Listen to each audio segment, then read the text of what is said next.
बड़े स्टॉक्स जिनमें एक्शन हो सकता है, त्रिमूर्ति स्टॉक्स, बताने के लिए शरद हमारे साथ बने हुए हैं। शरद बताएं।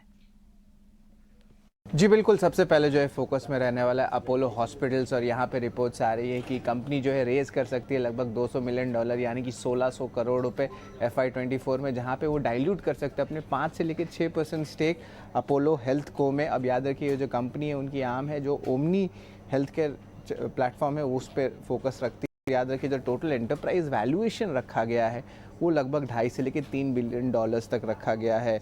देखा जाए तो कंपनी के जितने भी डिजिटल हेल्थ प्लेटफॉर्म है, अपोलो 24/7, जहाँ पे उनके फार्मेसी डिस्ट्रीब्यूशन का बिजनेस है, और ऑफ कोर्स अपोलो की जो आप कह सकते हैं ओवरऑल फार्मेसी में भी ऑलमोस्ट 25% से ज़्यादा का स्टेक जो है अपोलो हेल्थ को रख रही है। और याद रखिए, ये लॉस मेकिंग है और उसके कारण फाइनेंशियल्स में भी ड्रैग आई है अपोलो हॉस्पिटल्स के नंबर्स में भी, जहाँ पे FY23 में इनका जो लॉस आया है 304 करोड़ का आया है, तो वो लॉस कटिंग के लिए भी जो है एक टाइप से ये कैपिटल रेज देखा जा रहा है। दूसरा स्टॉक रहेगा फोकस में इन्फो एज, और यहाँ पे जो है कंपनी ने अपनी राइट डाउन कर ली है पूरी इन्वेस्टमेंट 4B नेटवर्क्स में, और ये अमाउंट 288 करोड़ रुपीज़ का है। अब ये जो 4B नेटवर्क्स है एक टाइप से स्टार्टअप है जो प्रमोटेड है हाउसिंग के एक्स को फाउंडर राहुल यादव से, और कंपनी ने जो है इन्फो एज ने जो है अपॉइंट भी कर लिया डेलॉयट को फॉरेंसिक ऑडिट करने के लिए इस इन्वेस्टमेंट के ऊपर। इसके अलावा तीसरा स्टॉक फोकस में आएगा कैनफिन होम्स, और यहाँ पे इंपॉर्टेंट रेजिग्नेशन का announcement आया, जहाँ पे डेप्यूटी MD अमिताभ चैटर्जी ने जो है रेजिग्नेशन दी है। अब याद रखिएगा, इस कंपनी में जो है सितंबर लास्ट ईयर में जो है उनके MD CEO गिरीश कौसगी ने भी जो है एक टाइप से रेजिग्नेशन दिया था। तो ऑफ कोर्स स्पेट ऑफ रेजिग्नेशंस की अनाउंसमेंट्स कैनफिन होम से आ रही है। चलिए आगे बढ़ते हैं, इन स्टॉक्स को डिस्कस करते हैं और ये पता करते हैं क्या एक पोटेंशियल ट्रेड इन खबरों की वजह से इनमें बन सकता है। अपोलो हॉस्पिटल को लेके आइए सबसे पहले डायरेक्टर साहब। अपोलो हॉस्पिटल ने बहुत पैसा बनाया है इन्वेस्टर्स ट्रेडर्स का, काफ़ी अच्छा ट्रेंडिंग स्टॉक रहा है अगर आप थोड़ा लंबे अवधि का देखें, 1 साल का चार्ट देखें, और उसका सबसे बड़ा रीज़न रहा है जो खबर हमने चलाई है कि ये एक हॉस्पिटल स्टॉक नहीं रह गया है सिर्फ। इस कंपनी के अंदर आपको ये फार्मेसी का बिजनेस मिल रहा है, आपको ऑनलाइन का बिजनेस मिल रहा है, और इनके हॉस्पिटल्स टर्न अराउंड हो रहे हैं। लेकिन कहीं ना कहीं अगर आप देखें तो ये 4800-3900 के आसपास आके इसका टॉप बन जाता है। इस हर्डल को ये क्रॉस नहीं कर पा रहा है।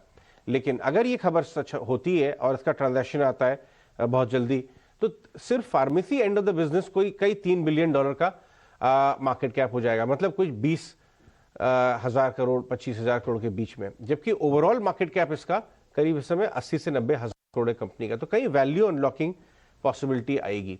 हमारे फंडामेंटल गेस्ट हमारे साथ जुड़ेंगे अभी जल्दी, जिनसे हम ये डिस्कस करेंगे। लेकिन चार्ट्स क्या बताते हैं, क्या ये हर्डल क्रॉस करेगा? सौरभ, अपोलो हॉस्पिटल्स 4800-3900 ये क्रॉस ही नहीं करता। अजय, टेक्निकल एनालिसिस में एक चीज कहते हैं, more times resistance tested the weaker it becomes. तो जैसा कि आपने कहा कि 4800 से 4900 का जोन है, एक स्ट्रॉन्ग रेजिस्टेंस है, बट इस रेजिस्टेंस को वापस स्टॉक आई थिंक पिछले 2 साल में आई थिंक 7th या 8th टाइम टेस्ट कर रहा है। तो जितनी बार टेस्ट करेगा सप्लाई वहां पर खत्म होती है, और जिस तरीके से प्राइस पैटर्न बना है, स्टॉक ने लोअर लेवल्स पे एक अच्छा बेस बनाया हुआ है, उसके बाद इस लेवल को अप्रोच कर रहा है, तो चांसेस है कि बार ये लेवल ब्रेक हो जाए। इनफैक्ट कल के सेशन में फ्यूचर्स में 7% से ओपन इंटरेस्ट बढ़ा था, तो इंडिकेट कर रहा है कि लॉन्ग बिल्टअप भी हो रहा है। तो मुझे लग रहा है अगर 4850 का लेवल ब्रेक होता है तो इस स्टॉक में 4750 से स्टॉप लॉस से लॉन्ग पोजीशन बनाने की सलाह होगी। ऑन द अपसाइड 5000 तक की तेजी इसमें नियर टर्म में देखी जा सकती है। ओवरऑल प्राइस स्ट्रक्चर पॉजिटिव है, मुझे लग रहा है आने वाले दिनों में ये लेवल ब्रेक होकर एक बड़ा मोमेंटम ऑन द अपसाइड बन सकता है।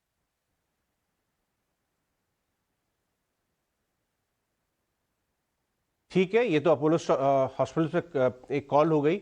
और दूसरा स्टॉक डिस्कस करना जरूरी है, इन्फो एज, जहां पे ये खबर आई है कि इन्होंने अपने ये जो housing.com वाला बिजनेस था, अब इनके अगेंस्ट कार्रवाई शुरू कर दी है, लीगल इम्प्लीकेशंस इसके।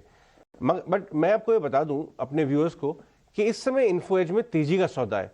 इस खबर से आप मंदी मत कर दीजिएगा गलती से भी, क्योंकि ये जो इम्पैक्ट है ये ऑलरेडी पिछले क्वार्टर में एक शॉट में कंपनी ने ऑलरेडी अपने रिजल्ट्स में ले लिया है। खबर देख के आप मंदी का सौदा ना करें, वो ज़्यादा उचित रहेगा।